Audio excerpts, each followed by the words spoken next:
Hello students, आप सभी का स्वागत है आपके अपने channel English by SD. Swami में।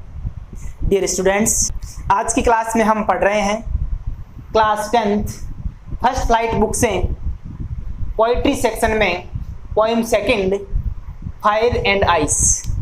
आगे बढ़ने से पहले मैं चाहूँगा कि यदि आपने चैनल को सब्सक्राइब नहीं किया है तो अभी आप सब्सक्राइब कर लें और साथ ही बेल आइकन भी प्रेस कर दें और उसमें ऑल का ऑप्शन सेलेक्ट कर लें, जिससे आगे आने वाले सभी वीडियोज़ की नोटिफिकेशन आपको मिलती रहेगी।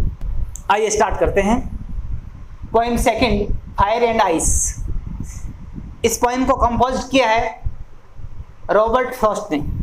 इस पोइम की रचना रॉबर्ट फ्रॉस्ट ने की है। देखिए, इस पोइम में 2 स्टैंजा हैं, स्टैंजा फर्स्ट और स्टैंजा सेकंड। और इसके साथ साथ मैंने इस पोइम के जो वर्ड मीनिंग्स है वो भी आपको यहाँ लिखवा दी हैं। आइए पहले वर्ड मीनिंग पढ़ते हैं, जिससे आपके ये पोइम समझने में और ज़्यादा आसानी हो जाएगी। देखिए, वर्ड मीनिंग। डिजायर, डिजायर होता है इच्छा या कामना। एंड होता है समाप्त होना। फेवर, फेवर यानी पक्ष लेना या किसी से सहमत होना। पेरिस, पेरिस का अर्थ होता है नष्ट होना। ट्वाइस, ट्वाइस का मतलब होता है 2 बार। हेट होता है घृणा करना। डिस्ट्रिक्शन, विनाश। सफाइस, सफाइस का मतलब होता है पर्याप्त होना। आइए अब हम इस पोइम को फर्स्ट स्टैंजा से स्टार्ट करते हैं और हम इस पोइम को अब लाइन टू लाइन एक्सप्लेन करते हुए आगे बढ़ेंगे और पोइम को पढ़ने के बाद हम इसकी एक्सप्लेनेशन भी करेंगे जो मैंने यहाँ लिखवा दी है। तो आप इस वीडियो को लास्ट तक देखें, जिससे ये पोइम आपकी अच्छी तरह से क्लियर हो जाएगी। आइए स्टार्ट करते हैं। Stanza first. Some say the world will end in fire, some say in ice, from what I have tasted of desire, I hold with those who favor fire। देखिए, इस पोइम में 2 word use हुए हैं, ice and fire. यहाँ fire का मतलब है वो डिजायर से है, इच्छा से, कामना से, तृष्णा से है। फायर का यहाँ मतलब है तृष्णा से। तृष्णा व्यक्ति जब अपने स्वार्थ के लिए अत्यधिक कामना करता है, अपने कुछ प्राप्त करने की अत्यधिक कामना करता है, कुछ प्राप्त करने के लिए अत्यधिक इच्छा करता है, तो वो तृष्णा कहलाती है। तो यहाँ फायर का मतलब है तृष्णा और आइस का मतलब है घृणा। तो यहाँ जो फायर और आइस 2 वर्ड यूज है इस पोइम में, इनका मतलब फायर का मतलब है तृष्णा और आइस का मतलब है घृणा। देखिए, सम say the world will end in fire. कुछ लोग कहते हैं, सम से, सम यानी कुछ, से यानी कहना, कुछ लोग कहते हैं the world will end in fire, इस संसार का अंत है वो तृष्णा से होगा। सम से इन आइस, और कुछ लोगों का मत है कि इस संसार का जो अंत है वो घृणा से होगा। अर्थात इस संसार में तृष्णा और घृणा बहुत ज़्यादा फैल चुकी है, बहुत ज़्यादा तृष्णा और घृणा की वृद्धि हो चुकी है, तो इस संसार का अंत होना निश्चित है। तो कवि कहता है कि कुछ लोगों का मत है कि संसार का अंत है वो फायर से मतलब तृष्णा से होगा। यहाँ फायर का मतलब है तृष्णा और आइस का मतलब है यहाँ घृणा। तो कुछ लोगों का कहना है कि इस पृथ्वी का, इस संसार का अंत है वो तृष्णा से होगा, और कुछ लोगों का मत है कि इस पृथ्वी का अंत है वो आइस से होगा, यानी घृणा से होगा। From what I have tasted of Dzire, I hold with those who favour fire. इसमें पोइट कहते हैं रॉबर्ट फ्रॉस्ट कि from what I have tasted of Dzire, यहाँ कवि कहते हैं कि मैंने इच्छा, कामना, डिजायर का मतलब क्या होता है? कामना या इच्छा, यही तृष्णा होती है कि मैंने तृष्णा के अनुभव को चखा है, मतलब मैंने तृष्णा को अनुभव किया है। आई होल्ड विथ मैं उन लोगों के साथ हूं। होल्ड विथ का मतलब क्या होता है? के साथ होना। मैं उन लोगों के साथ हूं, दोज जो, आई होल्ड विथ दोज, मैं उन लोगों के साथ हूं हु फेवर फायर, जो तृष्णा के पक्ष में है, अर्थात वे लोग, ऐसे लोग जो ये मानते हैं कि इस संसार का अंत है वो तृष्णा से होगा, मैं उन लोगों के साथ हूं। आई होल्ड विथ दोज, मैं उन लोगों के साथ हूं हु फेवर फायर, जो तृष्णा का पक्ष लेते हैं, अर्थात ऐसे लोग जो ये मानते हैं कि संसार का अंत है तृष्णा से होगा, मैं उन लोगों के साथ हूं। तो कवि यहां उन लोगों के साथ है जो लोग ऐसा मानते हैं कि संसार का अंत है वो तृष्णा से होगा। तो इस पहले स्टेंजा में हमने पढ़ा कि इसमें पोइट कहते हैं कि कुछ लोगों का कहना है कि संसार का अंत है वो फायर से होगा। फायर का यह मतलब है तृष्णा से, कि कुछ लोगों का मत यह है कि संसार का अंत तृष्णा से होगा, और कुछ लोगों का मत है कि इस संसार का अंत है वो घृणा से होगा। तो कवि कहते हैं कि मैंने तृष्णा का अनुभव किया है, तो मैं उन लोगों के साथ हूं। आई होल्ड विथ दोज, मैं उन लोगों के साथ हूं जो तृष्णा का पक्ष लेते हैं, वो ऐसा मानते हैं कि संसार का अंत है वो तृष्णा से होगा, मैं उन लोगों के साथ हूं। कवि उन लोगों के साथ है। तो आइए अब पहले सेकंड स्टेंजा पढ़ लेते हैं, फिर हम इन दोनों स्टेंजा की explanation with reference to context करेंगे। देखिए second stanza, but if it had to perish twice, but यानी लेकिन, but if it had to perish twice, but यानी लेकिन, इफ यानी यदि इस संसार का अंत दो बार होगा, ट्वाइस होता है दो बार होना, पेरिश होता है नष्ट होना, पेरिश का मतलब है नष्ट होना, ट्वाइस यानी दो बार। कवि कहता है कि यदि इस संसार का अंत दो बार होगा, I think I know enough of hate, तो मैं सोचता हूं, I know enough of hate, तो इस संसार का अंत करने के लिए घृणा पर्याप्त होगी। मतलब कवि के अनुसार घृणा से इस संसार का अंत हो जाएगा।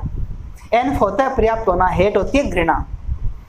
To say that for destruction ice is also great, और जो लोग कहते हैं कि इस संसार का विनाश घृणा से होगा, इज ऑल्सो ग्रेट, वो बहुत ही महाविनाश करने वाला होगा, वो प्रलयकारी होगा, प्रलय करने वाला होगा। यहाँ ग्रेट का मतलब है बहुत ही महाविनाश करने वाला, इस पृथ्वी का अंत होने वाला है। एंड वुड सफाइस, और घृणा इस पृथ्वी का अंत करने के लिए पर्याप्त होगी। सफाइस का अर्थ होता है पर्याप्त होना। तो इन दोनों स्टेंजा में पोइट ये कहना चाहते हैं कि कुछ लोगों का मानना है कि इस संसार का अंत है वो तृष्णा से होगा, और कुछ का मानना है कि इस पृथ्वी का, इस संसार का अंत है वो घृणा से होगा। लेकिन कवि का मानना है कि घृणा और तृष्णा दोनों ही इस संसार में बहुत तेज गति से बढ़ रही है, तो इस संसार का अंत होना निश्चित है, चाहे वो तृष्णा से हो चाहे वो घृणा से हो। आइए अब दोनों स्टेंजा की एक्सप्लेनेशन करते हैं। देखिए पहले स्टेंजा का रेफरेंस में हमें इस स्टेंजा के बारे में ये लिखना होता है कि इस स्टेंजा की पंक्तियां कहाँ से ली गई हैं और इसकी रचना किसने की है। देखिए reference, these lines have been taken from the poem Fire and Ice. ये पंक्तियां पोएम फायर एंड आइस से ली गई है, कंपोज्ड बाय रॉबर्ट फ्रॉस्ट, और इसकी रचना रॉबर्ट फ्रॉस्ट के द्वारा की गई है। कंपोज्ड का मतलब होता है रचना करना, कंपोज्ड यानी रचना करना। अगला देखिए कंटेक्स्ट में हम स्टेंजा में जो बात कही गई है उसको ब्रीफली लिखते हैं, संक्षिप्त रूप से लिखते हैं। देखिए कंटेक्स्ट, इन दीज लाइन्स, ये स्टेंजा की जो लाइन्स है, इन दीज लाइन्स, इन पंक्तियों में, द पोइट टेल्स, कवि बताते हैं, हिज आइडिया, अपने विचारों को, how the world will and, कि पृथ्वी का अंत कैसे होगा। अर्थात इन पंक्तियों में कवि हमें बताते हैं कि इस पृथ्वी का अंत कैसे होगा। आइए अब देखते हैं एक्सप्लेनेशन, और एक्सप्लेनेशन में हमें स्टेंजा में जो बात कही गई उसे डिटेल से लिखना पड़ता है। देखिए एक्सप्लेनेशन करते हैं इस पोएम की। एक्सप्लेनेशन देखिए, द पोइट सेज, कवि कहते हैं, that one day the world will and, एक दिन इस संसार का अंत हो जाएगा। बट लेकिन different people have different opinions, लेकिन अलग अलग लोगों की, डिफरेंट होता है अलग अलग या भिन्न भिन्न, पीपल होते हैं लोग, अलग अलग लोगों की डिफरेंट ओपिनियंस है, अलग अलग राय है। ओपिनियंस का मतलब क्या होता है? राय। सम पीपल से, कुछ लोग कहते हैं, that the world will end in fire, कुछ लोगों का मानना है कि इस पृथ्वी का अंत है वो फायर से होगा। फायर का यह मतलब क्या है? तृष्णा। यहाँ फायर का मतलब है तृष्णा। वाइल सम अदर से, कुछ अन्य लोगों का मानना है, that the world will end in ice, और आइस का यह मतलब है घृणा से। जबकि कुछ लोगों का मानना है कि इस पृथ्वी का अंत है वो घृणा से होगा। Here the poet is referring to his own life. यहाँ कवि अपने जीवन के बारे में बताते हैं। रेफरिंग होता है के बारे में बताना, लाइफ होता है जीवन, ओवन यानी अपने या स्वयं के, एंड फीलिंग ऑफ डिजायर, और तृष्णा के बारे में बताते हैं। तृष्णा का जो उन्होंने अनुभव किया है अपने जीवन में, उसके बारे में कवि यहाँ बताते हैं। Fire is compared to desire, fire यानी आग की तुलना, कंपेयर्ड होता है तुलना, टू डिजायर, डिजायर होती है कामना, इच्छा, तृष्णा। आग की तुलना यहाँ तृष्णा से की गई है। The poet agrees that desire can also cause end of the world, कवि यहाँ सहमत हैं दैट की desire can also cause end, कि तृष्णा पृथ्वी का अंत करने का कारण हो सकती है। कॉज यानी कारण, एंड यानी अंत, ऑफ द वर्ल्ड, कि डिजायर इस संसार का अंत करने का कारण हो सकती है। आइए अब सेकंड स्टेंजा के रेफरेंस, कंटेक्स्ट और एक्सप्लेनेशन को पढ़ते हैं। देखिए सेकंड स्टेंजा का रेफरेंस देखिए। These lines have been taken from the poem Fire and Ice, composed by Robert Frost. ये पंक्तियाँ फायर एंड आइस पोएम से ली गई है और इसकी रचना है वो रॉबर्ट फ्रॉस्ट के द्वारा की गई है। अब देखिए इसका कंटेक्स्ट, और कंटेक्स्ट में हम स्टेंजा में जो बात कही गई है उसको ब्रीफली लिखते हैं। देखिए, द पोइट सेज, कवि कहते हैं, that the world will end in fire और इन आइस। इसमें कवि कहते हैं कि संसार का अंत होगा वो या तो फायर से होगा और या आइस से होगा। मतलब संसार का अंत होना निश्चित है, वो या तो घृणा से होगा और या फिर तृष्णा से होगा। यहाँ फायर का मतलब है तृष्णा और आइस का मतलब है घृणा। कवि इसमें कहते हैं कि संसार का अंत तो होगा, चाहे वो घृणा से हो और चाहे वो तृष्णा से हो। He presents his views in these lines, और इन पंक्तियों में वे अपने विचारों को व्यक्त करते हैं कि संसार का अंत होना निश्चित है, चाहे वो तृष्णा से हो या फिर चाहे घृणा से हो। आइए एक्सप्लेनेशन देखते हैं। Here the poet present a satire. Satire का मतलब होता है व्यंग्य, satire यानी व्यंग्य। कवि यहाँ व्यंग्य करते हैं, बिकॉज, क्योंकि the world cannot and twice, क्योंकि संसार का अंत दो बार नहीं हो सकता। ट्वाइस का मतलब क्या है? दो बार। फॉर, क्योंकि, फॉर का यह मतलब है क्योंकि, इफ, यदि, इट इज गॉन, यदि ये नष्ट हो गया, यदि ये संसार नष्ट हो गया, तो इट इज गॉन, तो नष्ट हो गया। यदि संसार नष्ट हो गया तो हो गया, दोबारा ये नष्ट नहीं होगा, ये एक बार में ही नष्ट हो जाएगा। Here ice is compared to hatred, और यहाँ आइस बर्फ की तुलना, कंपेयर्ड होता है तुलना करना, हेट्रिड होती है घृणा, यहाँ आइस की तुलना घृणा से की गई है। He says that he has felt an hatred in his life. hatred होती है घृणा। कवि कहते हैं कि उन्होंने अपने जीवन में फेल्ट किया, महसूस किया, एन पर्याप्त, हेट्रेड घृणा को कवि ने अपने जीवन में, कवि यहाँ कहते हैं कि मैंने मेरे जीवन में घृणा को पर्याप्त रूप से महसूस किया है। He lets us know, वो हमें बताते हैं, lets us know का मतलब होता है वो हमें बताते हैं, that this form, कि ये रूप, पृथ्वी के अंत होने का ये रूप, of destruction, पृथ्वी के विनाश का ये रूप, is also a great way, ये एक बहुत ही महाविनाश करने वाला होगा, एक भयंकर प्रलय करने वाला होगा। To cause end to the world, ये संसार के अंत का जो कारण होगा ये बहुत ही महाविनाश करने वाला होगा, महाप्रलय करने वाला होगा। कॉज होता है कारण।